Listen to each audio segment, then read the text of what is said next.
The only people who don't want to disclose the truth are people with something to hide. The Republican majority is planting its flag firmly on this myth. The myth is that the United States should, would, and could deport 11 million people, and that it would be a good idea for our economy, our security, and our sense of humanity as a leader among civilized nations of the world to do this. Imagine the consequences of the fantasy.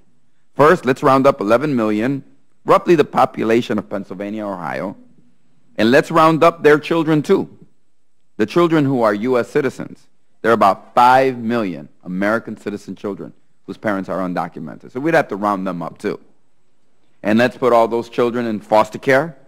Maybe they'd have relatives who would treat them better than the government.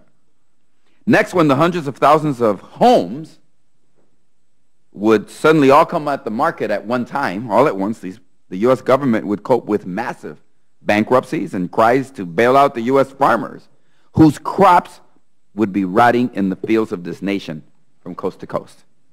Then let's detain and put in jail cells the 11 million that we arrested so that we can get them ready for deportation.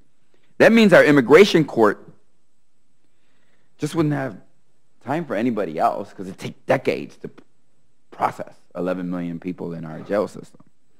We'd have to say, sorry, murderers and rapists, you have to wait your turn for deportation because we want to arbitrarily round up and kick out all the moms and dads who are working at car washes and playing ball with their children. And now the courts are full, so you just have to wait. Oh, and don't forget, we'll have to hire and buy fuel for 55,000 airplanes. Pack them with 200 immigrants at a time and fly them out.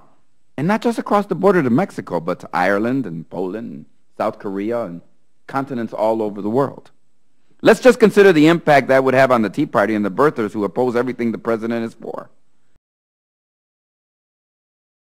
The only people who don't want to disclose the truth are people with something to hide.